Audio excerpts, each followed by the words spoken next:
10월 11일 오늘의 말씀은 사무엘하 14장 21절에서 33절입니다. 왕이 요압에게 이르되 내가 이 일을 허락하였으니 가서 청년 압살롬을 데려오라 하니라. 요압이 땅에 엎드려 절하고 왕을 위하여 복을 빌고 요압이 이르되 내 주 왕이여 종의 구함을 왕이 허락하시니 종이 왕 앞에서 은혜 입을 줄을 오늘 아나이다 하고 요압이 일어나 그술로 가서 압살롬을 데리고 예루살렘으로 오니 왕이 이르되 그를 그의 집으로 물러가게 하여 내 얼굴을 볼 수 없게 하라 하매 압살롬이 자기 집으로 돌아가고 왕의 얼굴을 보지 못하니라. 온 이스라엘 가운데에서 압살롬같이 아름다움으로 크게 칭찬받는 자가 없었으니 그는 발바닥부터 정수리까지 흠이 없음이라. 그의 머리털이 무거움으로 연말마다 깎았으며 그의 머리털을 깎을 때에 그것을 달아본즉 그의 머리털이 왕의 저울로 200세겔이었더라. 압살롬이 아들 셋과 딸 하나를 낳았는데 딸의 이름은 다말이라. 그는 얼굴이 아름다운 여자더라. 압살롬이 이태 동안 예루살렘에 있으되 왕의 얼굴을 보지 못하였으므로 압살롬이 요압을 왕께 보내려 하여 압살롬이 요압에게 사람을 보내 부르되 그에게 오지 아니하고 또 다시 그에게 보내되 오지 아니하는지라. 압살롬이 자기의 종들에게 이르되 보라 요압의 밭이 내 밭 근처에 있고 거기 보리가 있으니 가서 불을 지르라 하니라.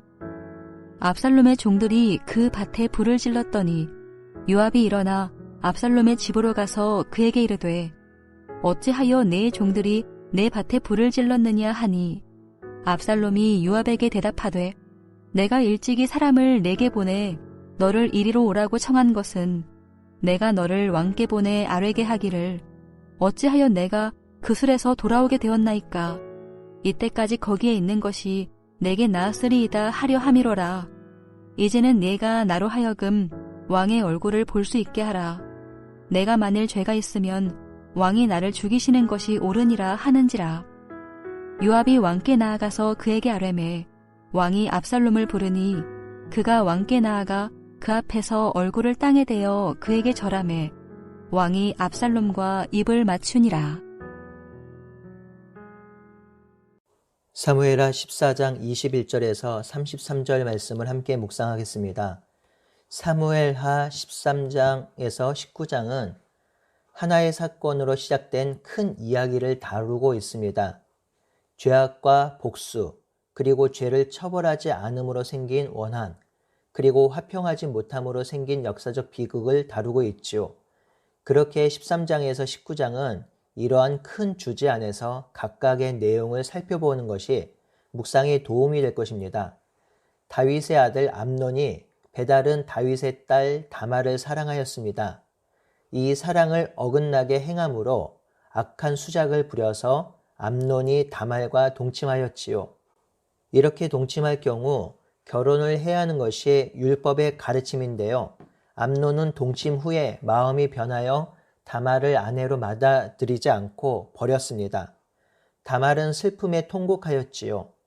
문제는 다윗이 이 사실을 알고 심히 노하였지만 아무런 조치를 취하지 않은 것입니다. 결국 아무런 조치를 취하지 않음에 압살롬은 분노하였고 결국 2년 후에 압살롬이 암논을 죽였지요. 압살롬은 암논을 죽인 후에 외가가 있는 구슬 땅으로 도망하였습니다. 다윗은 압살롬을 사랑하였지만 이런 상황에서도 아무런 조치를 취하지 않았습니다. 이런 상황을 정확히 판단한 요압은 지혜를 내어 다시 압살롬을 예루살렘으로 되돌아오게 하는 계략을 꾸몄습니다. 요압은 압살롬을 다윗 왕궁이 있는 예루살렘으로 불러오는 일을 성공했지요. 오늘 본문 21절에 왕이 요압에게 압살롬을 예루살렘으로 데려오라 명령하지요. 요압이 절하여 왕께 복을 빌고 그술에 가서 요압을 데리고 옵니다. 하지만 다윗은 압살롬을 만나지 않습니다.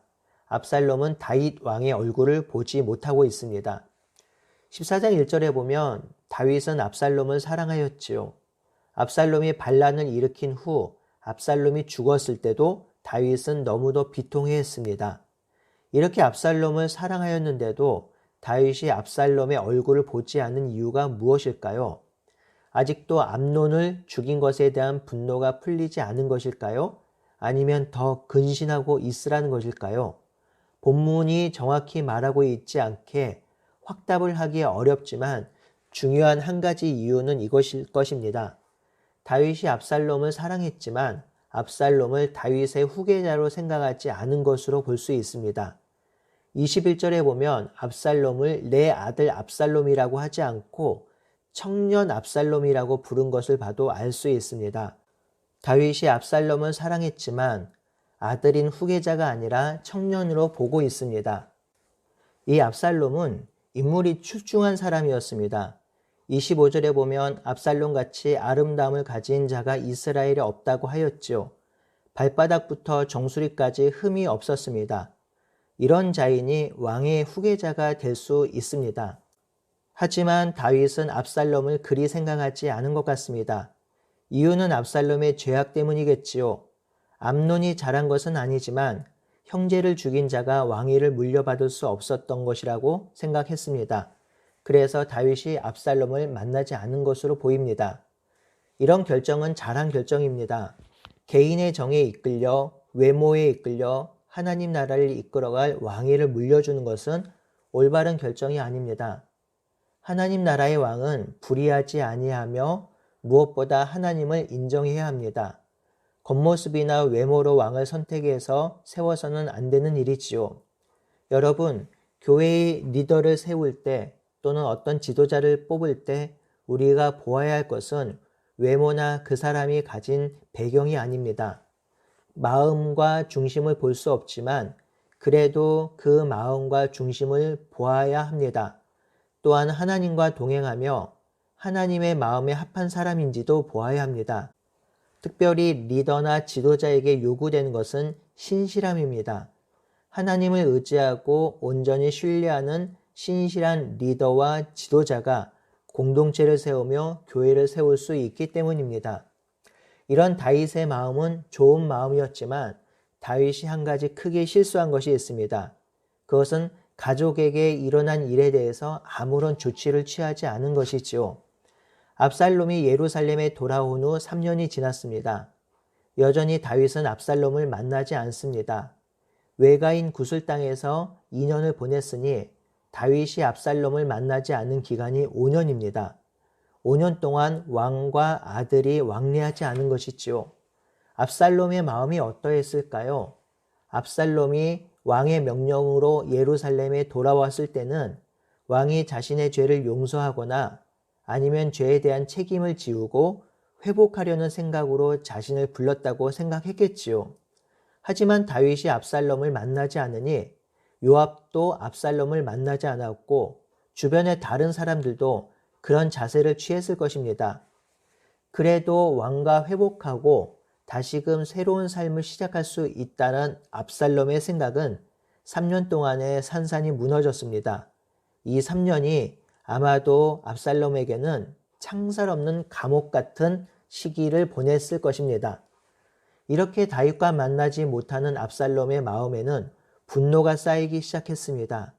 그렇게 쌓여간 분노는 결국 방화라는 범죄로 드러납니다. 압살롬은 요압을 만나기 위해 요압의 밭에 불을 지릅니다. 그제서야 요압은 압살롬에게 찾아와 왜 불을 질렀냐고 항의하죠. 압살롬은 다윗과 만나고 싶은 마음을 전합니다. 만약 자신에게 죄가 있으면 나를 죽이시는 것이 옳다고 말하죠.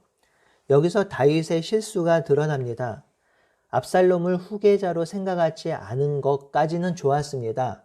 하지만 압살롬과의 관계는 어떤 형태로든지 일단락을 지어야 했습니다.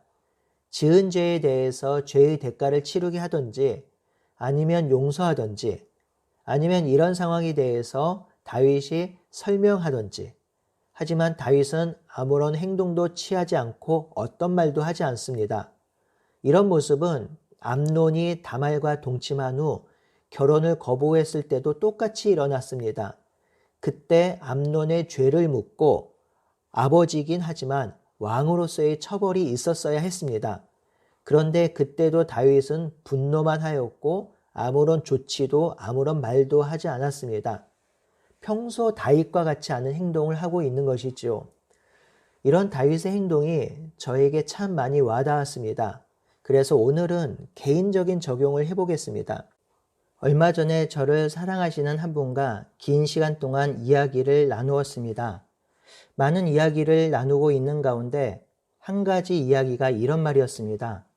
교회 사역하다가 힘들고 어려운 일이 있으면 혼자 끙끙 앓지 말고 말하고 대화하고 짐을 함께 나누는 것이 좋은 것이라 하셨습니다. 그 말씀을 나누는데 참 많은 생각을 하게 되었습니다.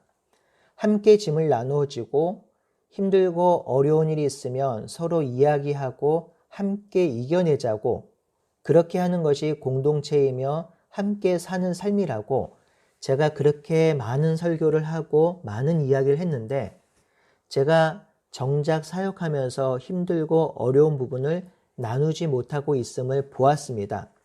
사실 이렇게 한 이유는 제가 목회를 배울 때 교회 사역으로 힘들고 어려운 것을 성도들에게 나누면 교회에 유익이 되지 못한다고 배웠기 때문입니다.